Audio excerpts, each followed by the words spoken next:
Good morning class 10। मैं आज आपका हिंदी गद्य का 14 चैप्टर मन्नू भंडारी ले रही हूँ। तो सबसे पहले जानते हैं मन्नू भंडारी जी का जीवन परिचय। हिंदी साहित्य की सुप्रसिद्ध कहानी लेखिका मन्नू भंडारी का जन्म 2 अप्रैल 1931 को मध्य प्रदेश के मंदसौर जिले के भानपुर नामक गांव में हुआ। उनका मूल नाम महेंद्र कुमारी था। इन्होंने स्नातक की शिक्षा राजस्थान के अजमेर शहर से प्राप्त की। बाद में इन्होंने हिंदी में एमए किया। इसके बाद इन्होंने दिल्ली के मिराडा हाउस कॉलेज में अध्यापन कार्य किया।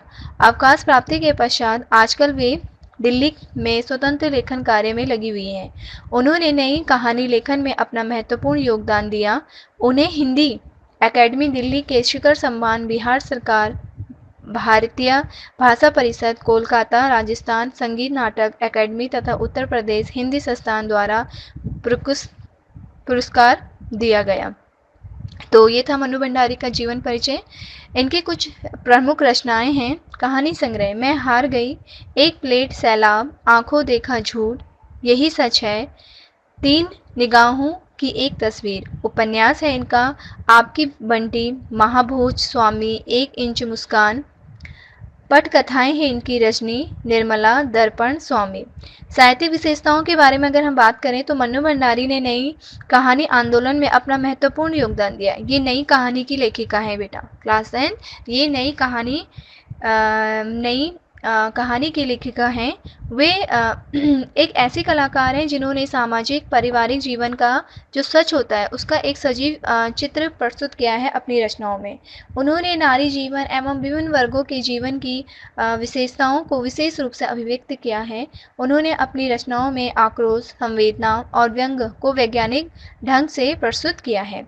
तो आइए इन्हीं के द्वारा आज हम पढ़ते हैं मन्नू भंडारी की एक कहानी यह भी, जिसमें उन्होंने अपने जीवन के बारे में बताया है। मतलब हर कहानी एक ऐसी होती है ना, कुछ कहानी में ऐसा होता है कि लेखक अपने किसी मित्र के बारे में बताते हैं और कुछ में ऐसा होता है कि लेखक अपने जीवन के बारे में बताता है। लेकिन यहाँ एक कहानी यह भी, इसमें लेखिका ने अपने जीवन के बारे में तो बताया ही है, लेकिन अपने जीवन में आने वाले हर व्यक्ति के बारे में खुल के बताया है। अपने पिताजी के बारे में, अपने कॉलेज के प्रोफेसर के बारे में, अपने पिताजी के मित्र के बारे में, अपने दोस्तों के बारे में, अपने पति के बारे में, इन सब के बारे में उन्होंने इस पार्ट में हमें बताया है। और कहानी बहुत इंटरेस्टिंग है, एक कहानी यह भी। ठीक है, तो इस चैप्टर को हम ध्यान से पढ़ेंगे। तो क्लास 10 स्टार्ट करते हैं। एक कहानी यह भी। तो प्रस्तुत आत्मकथा में लेखिका मन्नू भंडारी ने आत्मकथा न लिखकर उन व्यक्तियों और उन घटनाओं का वर्णन किया है जिन्होंने उसके लेखीय व्यक्तित्व के निर्माण में महत्वपूर्ण भूमिका निभाई है। उन्होंने किशोर जीवन से जुड़ी घटनाओं के साथ साथ अपने पिताजी, कॉलेज के प्रोफेसर शीला अग्रवाल के बारे में लिखा है। मतलब जब वो कॉलेज पढ़ती थी, स्कूल पढ़ती थी, तो उस टाइम की भी सारी घटनाओं का उन्होंने वर्णन किया है एक कहानी यह भी में। यहाँ लेखिका ने पारिवारिक बंधनों में बंधी लड़की को अनेक मुश्किलों से गुजरते हुए एक असाधारण क्रांतिकारी लड़की के रूप में प्रस्तुत किया है। उन्होंने सन 1946 से 1947 के स्वतंत्रता आंदोलन में बढ़ चढ़कर भाग लिया था। किसने? मन्नू भंडारी ने। उसमें उनका उत्साह, ओज और संगठन क्षमता एवं विरोध प्रकट करने का ढंग छलकता है। तो ये है इस एक कहानी यह भी का बेस, जिसमें कि मन्नू भंडारी ने अपने बाल्यकाल, अपने किशोरावस्था, अपने पिताजी, अपने टीचर, अपने जो उसके जीवन में जो व्यक्ति आए उन सब के बारे में उन्होंने इस लेसन में बताया है। लेखिका बता रही है कि उनका जन्म मध्य प्रदेश के भानुपुरा गांव में हुआ था और जैसे ही वे कुछ समझने लगी थी, थोड़ा सेंस आ गया था, तो उन्होंने अपने आप को राजस्थान के अजमेर शहर के ब्रह्मपुरी मोहल्ले के 2 मंजिले मकान में पाया। उस मकान के ऊपरी मंजिल पर पिताजी का ही साम्राज्य था, पिताजी ही रहते थे। बड़े ही अव्यवस्थित ढंग से फैली पुस्तकें, पत्र पत्रिकाओं और समाचार पत्रों के बीच वे रहते थे और कुछ पढ़ते रहते थे। या फिर डिक्टेशन देते रहते थे। नीचे के हिस्से में अपने भाई बहनों के साथ रहती थी। लेखिका कहती है कि ऊपर क्या है, मेरे पापा रहते थे मकान में, पूरी लाइब्रेरी थी, मेरे पिताजी दिन भर वहीं अपना वक्त बिताते थे। नीचे के हिस्से में वो अपने भाई बहनों के साथ रहती थी। उनकी माँ पढ़ी लिखी नहीं थी, फिर भी घर की जिम्मेदारियों को बहुत अच्छी तरह से निभाती थी। अजमेर शहर में आने से पूर्व लेखिका के पिता इंदौर के एक बहुत सम्मानित व्यक्ति थे। ठीक है, कांग्रेस के साथ साथ समाज सुधार के कार्यों में लगे हुए थे। वे न केवल शिक्षा का उपदेश देते थे, अपितु छात्रों को घर बुलाकर पढ़ाते थे। उन दिनों लेखिका के पिताजी का जीवन बहुत खुशहाल था। वे बड़े कोमल स्वभाव के व्यक्ति होने के साथ साथ क्रोधी एवं अहमवादी भी थे।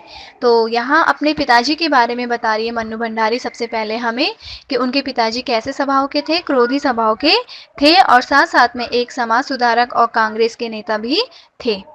आगे लेखिका बता रही हैं कि उसने अपने पिताजी को टूटे गुणों एवं आशाओं के बोझ तले दबा हुआ ही देखा। आर्थिक झटके झेलने के बाद वे इंदौर से अजमेर आ गए। जब उनकी आर्थिक स्थिति थोड़ी खराब होने लगी तो और उनके जो पिताजी थे उनका काम सही से नहीं चल रहा था, इसलिए वो इंदौर से अजमेर आ गए। वहाँ अपने तरह का पहला और अनुपम अंग्रेजी हिंदी शब्दकोश लिखा। उन्हें यश और सम्मान तो मिला परंतु धन नहीं मिला। आर्थिक स्थिति अच्छी न होने के बावजूद और ज्यादा खराब हो गई। अधूरी महत्वाकांक्षाओं ने उन्हें क्रोधी बना दिया और वे अपना क्रोध लेखिका की मां पर उतारते थे। होता है ना बेटा, जब इकोनॉमिक कंडीशन अच्छी नहीं होती है, जिस व्यक्ति के पास पहले बहुत धन होता है और लेकिन धीरे धीरे करके उसके पास पैसे की कमी आ जाती है, तो वो क्या हो जाता है, चिड़चिड़ा हो जाता है, फ्रस्ट्रेशन हो जाती है। और वो अपनी फ्रस्ट्रेशन किस पे निकालता है, या तो वो परिवार के बच्चों पे निकालता है या फिर वो अपनी वाइफ पे निकालता है। तो इसी तरीके के फ्रस्ट्रेशन मनु भंडारी के पिताजी उनकी मां पर निकालते थे। और मां कैसी थी, बिल्कुल सीधी सादी एक हाउसवाइफ। अपने बहुत निकट के लोगों से विश्वासघात मिलने के कारण वे बड़े सख्त स्वभाव के हो गए थे। उनके इस सख्ते के लपेट में अक्सर लेखिका और उसके भाई बहन भी आ जाते थे। तो क्या था कि उसके पिताजी जो थे, धोखा किससे खाया, अपनों से धोखा खाया। और जब अपनों से इंसान धोखा खाता है तो वो क्या हो जाता है, सख्ती स्वभाव का हो जाता है। वो हर व्यक्ति को शक के स्वभाव से देखता है। और लेखिका कहती है कि इसी कारण वो हमेशा मुझे और मेरे भाई बहनों को शक के स्वभाव से देखते थे। आगे लेखिका कहती हैं कि यहाँ अपने पिताजी की यशोगाथा नहीं चाहती। वह तो यह व्यक्त करना चाहती है कि उसके पिताजी के कौन कौन से गुण दोष थे तथा ऐसी कौन सी बातें थी जिनसे वह हीन भावना से ग्रस्त हो गए। यहाँ लेखिका ये कहना चाहती है कि मतलब वो अपने पिताजी को बुरा नहीं बता रही है, बल्कि उनके गुण दोषों के बारे में बता रही है। और ऐसे क्या कारण था कि वो दिन प्रतिदिन क्या होते जा रहे थे, मतलब हीन भावना से ग्रसित होते जा रहे थे। लेखिका बाल्यावस्था में दुर्बल एवं कमजोर थी। लेखिका अब अपने बारे में बता रही है, क्लास 10, ध्यान से सुनिएगा। लेखिका कहती है कि जब वो छोटी थी, बाल्यावस्था में थी, तो वो कमजोर थी। उनका रंग काला था। उससे 2 वर्ष बड़ी बहन खूब गोरी, हंसमुख तथा स्वस्थ थी। पिताजी हर बात में खूबसूरत बहन की ही प्रशंसा करते थे तथा लेखिका को नहीं चाहते थे। काफी सम्मान, यश, प्रसिद्धि प्राप्त करने के बाद भी लेखिका उस हीन भावना से नहीं उभर पाई थी। लेखिका के विश्वासघातों को सहन करने वाले पिताजी की तरह सख्ती स्वभाव की झलक साफ दिखाई देती थी। लेखिका और उसके बावजूद पिताजी के विचारों में टकराहट थी। इसके बावजूद पिताजी का स्वभाव लेखिका में प्रतिबिंब की तरह रहता था। लेखिका ने यहाँ अपने बारे में बताया है क्योंकि उनका रंग क्या था, काला था, और उनसे बड़ी बहन का रंग गोरा था, तो पिताजी गोरी वाली बहन को ज़्यादा प्यार करते थे। हमेशा लेखिका से चिड़चिड़ाहट से बात करते थे। तो ऐसे में क्या होता है, बच्चे के अंदर हीन भावना आ जाती है कि मुझे मेरे पिताजी अच्छा नहीं मानते हैं, मुझे लाइक नहीं करते हैं। तो लेखिका कहती है कि इसी कारण से मेरे अंदर डर बैठ गया, मेरे अंदर आत्मविश्वास नहीं आया और मैं अपने पैरों में बाद में खड़ी तो हो गई, लेकिन मुझे बहुत समय लग गया। लेखिका कहती है कि मेरे पिताजी के विचारों में हमेशा टकराहट रहती थी। मतलब उनके पिताजी और उनके विचार नहीं मिलते थे, तो हमेशा मतभेद रहता था लेखिका और लेखिका के पिताजी के बीच में। आगे लेखिका अपनी माँ के बारे में कहती है।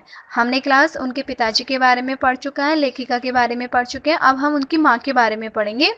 तो लेखिका अपनी माँ के बारे में कहती है कि माँ में सहनशीलता एवं धैर्य का गुण बहुत था।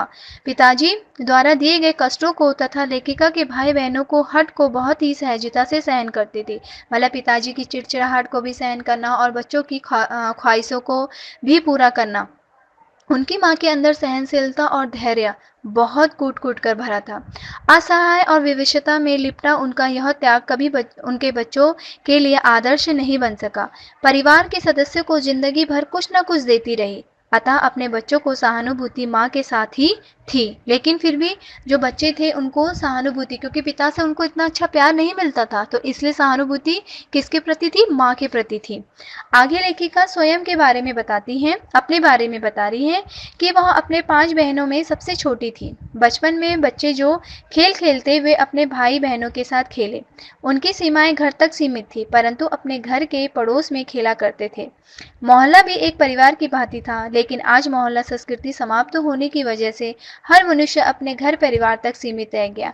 देखो बेटा, पहले कैसा होता था, गली के सारे बच्चे या गाँव में सारे बच्चे एक खेत में खेला करते थे, है ना? उससे क्या होता था, आपसी प्रेम भी बढ़ता था, संबंध अच्छे होते थे और सामाजिक जो गुण होते हैं ना बच्चों के अंदर, वो भी विकसित होते थे। लेकिन आज क्या है, हर बच्चा अपने घर तक ही सीमित रह गया। कोई किसी के घर नहीं जाना चाहता और ना मिट्टी में खेलना चाहता है। कहेंगे अरे मिट्टी में खेलोगे तुम्हारे कपड़े गंदे हो जाएंगे, हाथ पैर गंदे हो जाएंगे। तो आज सबके अंदर एक अहम सा आ गया है कि कोई किसी के घर नहीं जाना चाहते हैं। इसीलिए यहाँ पर आया है कि मोहल्ला संस्कृति अब समाप्त हो चुकी है, क्योंकि मोहल्ला ही नहीं रह गया।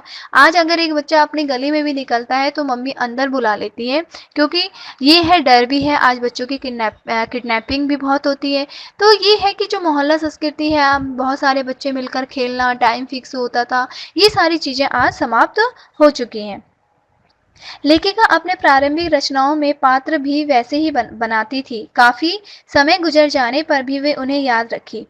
उन्हें इस बात का भी सुखद आश्चर्य हुआ कि महाभोज के द्वारा उन्हें कई वर्ष बाद अपने दादाजी की यादें सजीव हो उठी हैं। तो लेखिका ने यहाँ पर अपने दादाजी के बारे में भी बताया और अपने मोहल्ले के बच्चों के बारे में भी बताया कि किस तरीके से वो अपने मोहल्ले में बच्चों के साथ खेलने जाया करती थी।